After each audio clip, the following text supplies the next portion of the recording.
que é a vontade do Senhor, que você seja cheio do Espírito Santo. E para você orar e desfrutar do benefício desses dons do Espírito, como o Espírito desejar.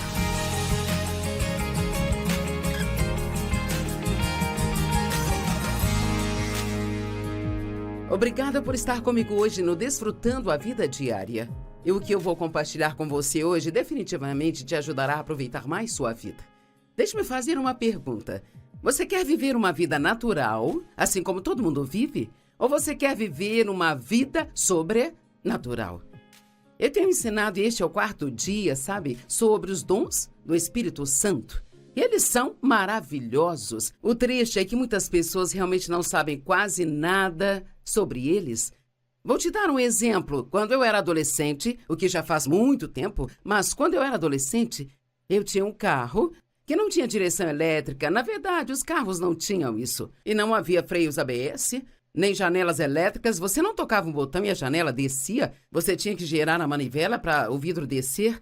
E nós não tínhamos ar-condicionado naqueles carros. E se você quisesse dar seta para virar, se fosse para a direita, esquerda, desacelerar ou parar, tinha que descer a janela e usar a mão. Se bem me lembro, você colocava a mão pela janela e era assim para virar para a direita, assim para diminuir e parar, e assim para virar à esquerda. Aí você tinha que subir o vidro e ao chegar à próxima curva tinha que fazer tudo aquilo de novo.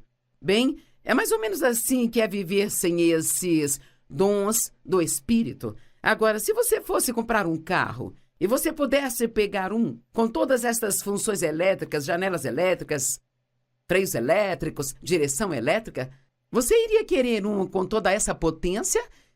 Ou ia querer um que não tivesse nada disso, sabe? Bem, tem muitos cristãos que tentam viver a vida cristã sem nenhuma potência, mas você não precisa disso, porque Deus providenciou o Espírito Santo para nós e os dons do Espírito, que são absolutamente maravilhosos. Agora, já falamos sobre a palavra de sabedoria, a palavra de conhecimento, sobre o dom da fé e da cura. E hoje vamos começar a falar sobre a operação de milagres. Eu tenho certeza de que muitos de vocês talvez nunca pensem em milagres, ou de vez em quando talvez você diga, bem, isso precisa de um milagre, mas na verdade você não está esperando receber um milagre. E honestamente tem sido bom para mim estudar isso, porque eu pensei, sabe, eu vou começar a crer em mais e mais milagres na minha vida. Deixe-me dizer uma coisa, não custa nada a você, sabe, acreditar. Não há nenhum mal em acreditar. Apenas acredite em Deus por grandes milagres em sua vida, porque Ele é um Deus que opera milagres. E milagres são definidos no dicionário grego Vainis pela palavra dunamis, que é a palavra para poder. É o poder, a inerente, a habilidade. Inerente significa dentro de. É usado em obras de origem e caráter sobrenatural como algo que não pode ser produzido por meios e agentes naturais.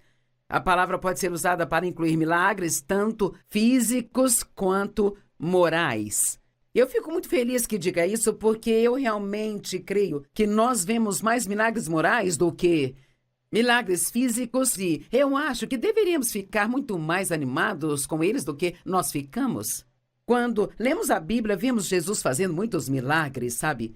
O milagre dos pães e dos peixes, por exemplo, onde ele só tinha um pouco de pão e poucos peixes, e com isso ele alimentou as 5.000 pessoas. Ele fez um milagre de provisão e lhes deu suprimento. Bem, sabe, podemos confiar em Deus para sermos supridos também com o que precisamos. E o exemplo que posso compartilhar com você da minha própria vida, que eu me lembro, passei por uma cirurgia e eu não ia poder trabalhar por algumas semanas fazendo as conferências, e naquela época era daí que vinha toda a renda para o ministério. Então, se eu não fizesse a conferência, não haveria renda entrando, e nós ficamos muito preocupados, orando e pensando de onde vai vir o dinheiro? Como vamos conseguir isso? Orando para que Deus nos desse um milagre. Eu estava sentada numa poltrona inclinando para trás e a campainha tocou. Claro, eu não fui atender, o meu marido que foi. E eu o ouvi falando com alguém na porta e ele voltou e me deu um cheque de $10.000. Uau! Isto foi um milagre. E o que foi realmente um milagre sobre isso é que nós nem sequer conhecíamos o homem que veio até a nossa porta e aconteceu que ele havia sido pastor em St. Louis e então ele ia se aposentar e ele pôs o seu prédio à venda. E quando você vende um prédio do ministério ou qualquer propriedade do ministério, você precisa se livrar dele. Não pode apenas vendê-lo e ficar com dinheiro. Você tem que dar esse dinheiro para outros ministérios. Bem, ele orou sobre quem ele daria o dinheiro da venda daquele prédio e uma das pessoas que Deus colocou em seu coração fomos nós. Bem, isto foi definitivamente como os pães e os peixes para nós. E aquilo foi um milagre. E eu te digo que ficamos tão animados com um milagre assim. Agora, eu quero mencionar que há momentos na história que chamamos de avivamentos. E você pode estudar ou encontrar online ou ler livros a respeito. E houve diferentes épocas de milagres. E uma delas foi um grande avivamento de cura ocorridos entre os anos de 1958 até 1971. E eu tinha um amigo que foi usado grandemente em um certo período de tempo e faziam grandes reuniões em tendas naquela época e não havia pregadores nem professores de TV, eles estavam somente no rádio e assim ele estava no rádio e ia de cidade em cidade e montava essas grandes tendas e faziam reuniões de 21 dias, 3 reuniões por dia e assim eles viram todos os tipos de milagres, olhos cegos se abrindo, aleijados andando e as mesmas coisas que vimos de Jesus. Mas ele compartilhou comigo e ele disse: qualquer um que tivesse a coragem de orar para que alguém fosse curado, a cura vinha. Ele disse, foi um derramamento de Deus, foi ele quem fez isso, e eu acredito realmente que às vezes Deus faz coisas assim, há vários tipos de avivamentos, ele faz coisas desse tipo para acordar as pessoas e dizer, eu estou aqui. E muitas vezes o mundo está seguindo o seu caminho alegre, ignorando Deus. Isso é algo que vai acordar as pessoas e fazê-las se empolgar novamente. Um avivamento é algo que, aquilo se aviva, é como se as pessoas tivessem tipo um ram-ram sobre algo e isso deixa todo mundo empolgado de novo. Tivemos o avivamento da chuva, o carismático, da palavra da fé e ao longo da história houve vários derramamentos do Espírito Santo. E durante esses períodos, muitas vezes você verá milagres. Milagres. Jesus ressuscitou pessoas dos mortos. Moisés abriu o Mar Vermelho, os anjos vieram e abriram as portas da prisão para Pedro. Mas e os milagres morais? Sabe, o que Deus fez na minha vida eu considero ser um milagre. Muitas pessoas podem não enxergar assim, mas eu venho de um passado onde fui abusada sexualmente pelo meu pai por todos os anos que vivi na casa dele e eu tive tantos problemas. Eu era tão confusa na minha alma. Sabe, eu precisava de um avivamento moral. Eu vou te dizer, Deus me transformou. E quando penso na maneira como eu costumava ser, eu não poderia me mudar. Nenhuma outra pessoa poderia me mudar. Nenhuma quantidade de aconselhamentos poderia me mudar. Deus teve que me mudar. E Ele mudou. E quando olho para trás, o jeito que eu era, quando entrei em um relacionamento com Jesus, eu mal me lembro daquela pessoa que eu era. E quando penso no meu pai que foi tão mal durante toda a sua vida, e ele usava um linguajar imundo, terrível, ele apenas odiava as pessoas. E quando ele tinha 83 anos, eu tive o privilégio de conduzi-lo ao Senhor.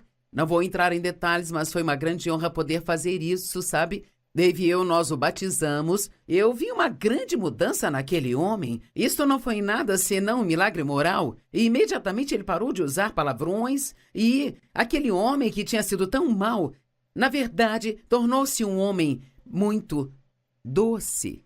Deixe-me perguntar uma coisa. Você já teve um milagre moral em sua vida? Deus tem mudado você? Você precisa entender o quão incrível isso é. Que Deus pode mudar as pessoas. E se você está envolvido com alguém, ou casado com alguém, ou tem um filho com problemas, Ore por esses milagres morais. Ore para que Deus se envolva nisso e transforme essa pessoa, porque Ele pode fazer isso. Deus pode fazer em poucos minutos o que não conseguimos fazer numa vida inteira. Nós tendemos a pensar que esses milagres morais são menos incríveis, sabe? Mas eu acho que a completa mudança de um ser humano deve ser o maior milagre que nós podemos ver. O evangelista da cura que eu estava falando mais cedo, que era um amigo meu, que foi usado por Deus durante esses avivamentos de tenda aí no rádio, sabe? Ele compartilhou comigo uma vez e ele disse que ele tinha visto olhos cegos sendo abertos e todos esses tipos de coisas, mas ele disse, Joyce, eu quero te dizer. Ele disse, quando você ensina a palavra como você faz e a vida das pessoas é completamente transformada, esse tipo de milagre, disse ele, são na verdade maiores do que algumas das curas físicas que vimos. E vou te dizer por quê. Sabe, às vezes alguém pode receber um milagre físico, pode ser curado, ficam emocionados e aquilo os muda por um tempo, mas como o coração deles não mudou, eles voltam para o estilo de vida pecaminoso. Eu já vi isso, sabe? Eu me lembro de uma mulher por quem orei há muitos e muitos anos atrás, numa noite de cura em nossa igreja. Eu orei por ela e coloquei as mãos nela e eu senti o poder de Deus sair de mim e então aquela mulher foi curada imediatamente. Ela foi curada. Ela sabia, eu sabia, mas depois de 2 meses aquela mulher voltou ao estilo de vida pecaminoso que ela estava vivendo. Então, eu creio que quando Deus nos muda por dentro, quando muda o nosso coração, Ele muda a nossa natureza. E a Bíblia diz, e aquele que está em Cristo, nova criatura é, as coisas velhas se passaram e eis que tudo se fez novo. Acho que precisamos ficar muito entusiasmados com o que Deus pode fazer na vida de uma pessoa. Mas vamos orar por mais milagres. Vamos todos começar a crer em Deus por mais milagres. Sabe, eu tive um câncer de mama há 30 anos atrás. Felizmente não chegaram as minhas linfas e então eu não precisei de quimioterapia, nem rádio, nem nada disso. E vários anos depois disso, eu ia todos os anos fazer a mamografia e vários anos depois disso eu fiz mamografia e eles disseram, gostaríamos que você ficasse por aqui, queremos fazer um ultrassom? Então, eles fizeram ultrassom e disseram, ok, está tudo certo. Uma outra vez eu fui e eles disseram, realmente gostaríamos que você voltasse e fizesse uma tomografia. É nesse exame que eles checam todo o seu corpo. Bem, naturalmente, se você teve câncer e alguém diz isso, você fica um pouco nervoso. E eu me lembro que eles fizeram uma tomografia e me disseram algo interessante. Me disseram, pedimos que você fizesse isso porque nós vimos alguns pontos na sua coluna e parecia que o câncer que você teve havia dado metástase na sua coluna. E então eles me disseram, eles foram curados. E não deram crédito a Deus, é claro. Eles apenas, por alguma razão, eles apenas se curaram ou simplesmente desapareceram. Bem, quer saber? Eu acredito que foi Deus que me curou de algo que eu nem sabia que eu tinha. E sabe, se você crê em Deus por milagres, Ele pode vir e curar você, Ele pode fazer algo grande na sua vida, sem você sequer ter percebido que tinha o problema. Eu acho que precisamos crer em Deus por milagres e precisamos crer todos os dias, sabe? A Bíblia diz em Tiago 4:2, você deseja, mas você não tem. Então você mata e cobiça, mas não consegue o que quer. Então briga e luta. Você não tem porque você não pede a Deus o que você quer. Oh, eu amo esta parte das Escrituras. Você não tem porque você não pede. Lembre-se, não te custa nada pedir. Você pode pedir para ser curado, pode pedir milagres a Deus. Na verdade, a Bíblia diz que devemos cobiçar ou seriamente e profundamente desejar esses dons do Espírito. Então, mesmo que você não entenda completamente sobre o que eu estou falando, comece a pedir a Deus todos os dias. Dê-me os dons do Espírito. A Bíblia diz que Ele dá os dons do Espírito como Ele quer para o bem e a edificação de todos. Você pode se beneficiar tanto de coisas como receber uma palavra de conhecimento ou de sabedoria. Você não tem porque você não pede. Agora, o próximo dom que vamos estudar é o dom da profecia.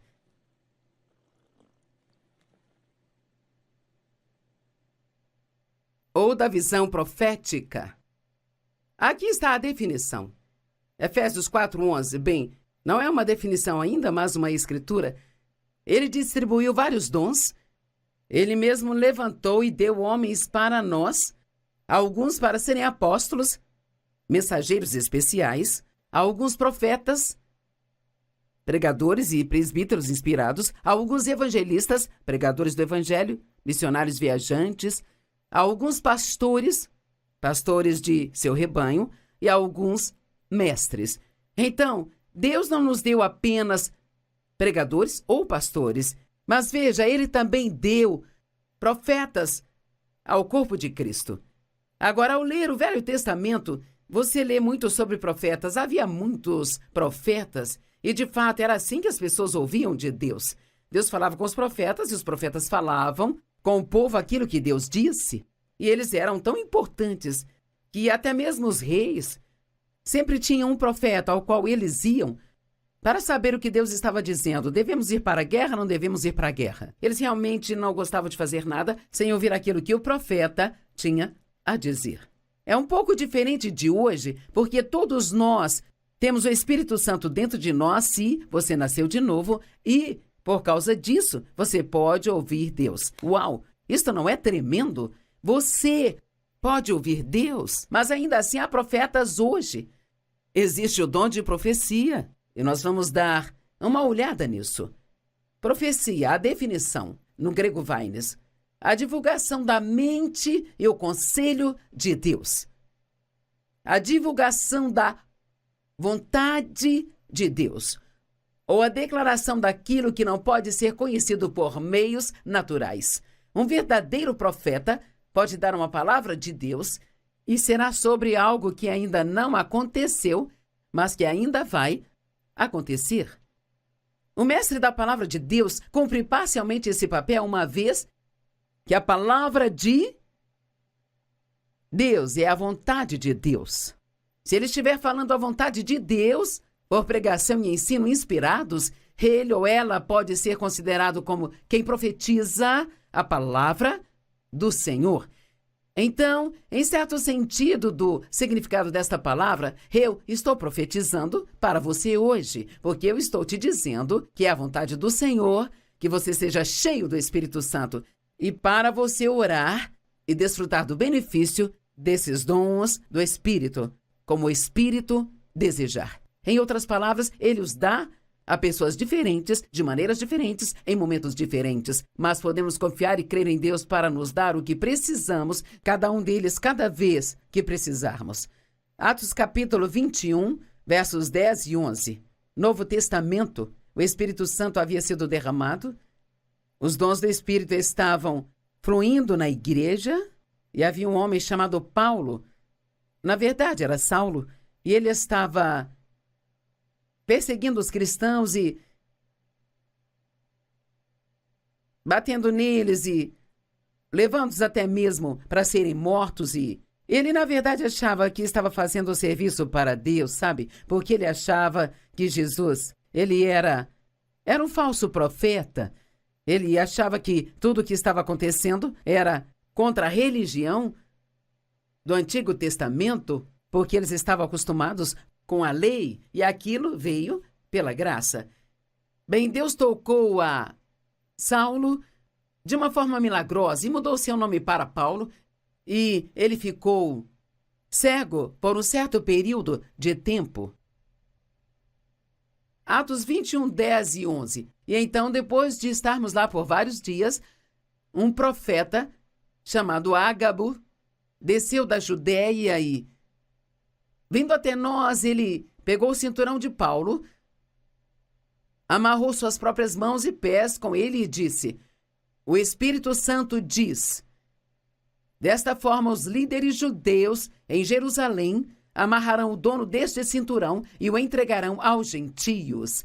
Ele estava deixando Paulo saber que ele ia ser capturado, que seria espancado, e nem tudo seria um mar de rosas, sabe? Se você quer servir a Deus e estar em tempo integral no ministério, pregar o evangelho e ajudar as pessoas, o diabo não vai gostar nada disso. Então, ele vai vir contra você ele vai tentar impedir você de fazer as coisas. Quando eu estava começando no ministério, na verdade, antes mesmo de eu ter o ministério público, eu só ensinava alguns estudos bíblicos caseiros e eu confiava em Deus e cria em Deus, porque eu sentia que eu estaria um dia ensinando para o mundo todo como eu estou fazendo agora. Mas foram muitos anos que eu fiquei esperando e durante todos esses anos eu recebi muitas profecias dadas a mim por pessoas que operavam no ofício de profeta. Não recebo isso com tanta frequência hoje, porque honestamente, embora eu gostaria, eu não preciso tanto disso hoje, porque tenho visto a evidência do que Deus está fazendo.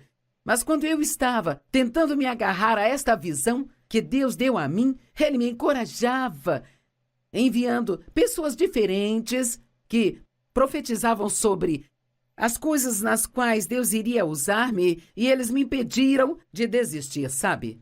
E então o profeta me ligou já há alguns dias atrás e veja, isso não acontece muitas vezes, mas ele compartilhou algumas coisas que me encorajaram, compartilhou coisas que Deus faria por mim, que eu realmente precisava ouvir.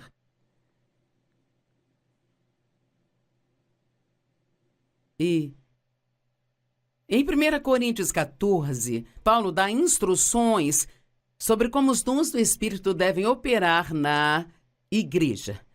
Tenha em mente que na igreja primitiva esses dons haviam acabado de serem derramados e isso estava causando reboliço. No minuto falaremos sobre as línguas e a interpretação de línguas. Isso também estava acontecendo junto às pessoas recebendo estas profecias e trazendo palavras na igreja, se levantavam e profetizavam. E assim, Paulo deu algumas instruções sobre como essas coisas devem operar para que elas não causem confusão. E assim, por exemplo, ele disse: 2 ou 3 profetas devem falar e outros devem pesar cuidadosamente o que foi dito. Na verdade, eu quero ler os primeiros 5 versos de 1 Coríntios 14. Siga o caminho do amor e deseje ansiosamente os dons do Espírito. Você tem desejado ansiosamente os dons do Espírito? Você tem orado para que Deus dê a você os dons do Espírito, especialmente o da profecia? Ele disse, especialmente ore para que possam profetizar. Pois quem fala em línguas não fala com o povo, mas fala com Deus. Na verdade, ninguém os entende, pois fala em mistérios pelo Espírito. Mas aquele que profetiza fala com o povo para o fortalecimento, encorajamento e conforto. Agora, quero dizer que há o ofício de profeta, e isto é uma coisa diferente de uma pessoa que profetiza. Agora, existe o profeta como eu, que eles ensinam a palavra de Deus, profetizam a palavra de Deus.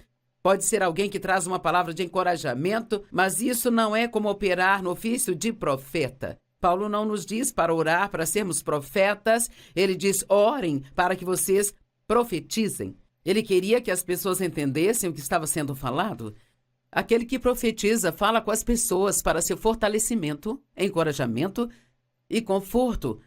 Qualquer um que fale em língua edifica a si mesmo, mas aquele que profetiza edifica a igreja. Então Paulo diz, eu gostaria que cada um de vocês falasse em línguas, e eu sei agora, alguns de vocês estão assim, uau, espera um minuto. Eu ouvi que essa coisa de falar em línguas é coisa do diabo. Bem, não é.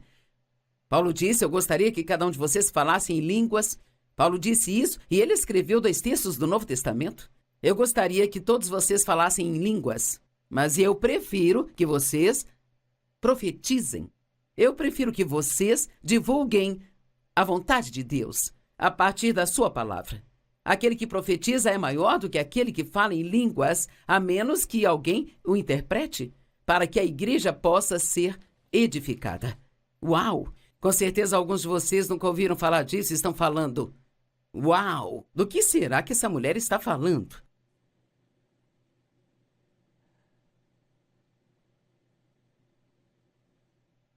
Durante certas épocas na igreja, quando os dons do Espírito são atiçados, são derramados de uma grande maneira, muitas vezes aquilo se torna o que eu chamaria de um excesso. Vamos pegar, por exemplo, o dom de profecia das pessoas. Acho que esse é provavelmente um dos dons que pode realmente causar problemas mais do que qualquer outro, porque é muito fácil chegar até alguém e dizer: eu tenho uma palavra de Deus para você, e dizer algo a eles. Digamos que alguém vem até você e diz: você vai ter uma oportunidade muito em breve de ir para o campo missionário. Mas se isso nunca acontecer, então essa pessoa que te entregou essa palavra, ela não estava te dando uma palavra de Deus, sabe? E eu vi um ministro uma vez dizer a um homem que havia recebido uma sentença de morte com câncer: assim diz o Senhor, você vai viver e não vai morrer. Mas o homem morreu. Então, obviamente, esse homem tinha um bom coração. Ele queria encorajar aquele senhor, sabe? Mas o que ele falou, isso veio dele, não veio de Deus. Agora, amanhã vamos falar mais sobre essas coisas. Quero que você nos sintonize, porque não quero que você fique confuso. Eu quero que você entenda o que estou te ensinando.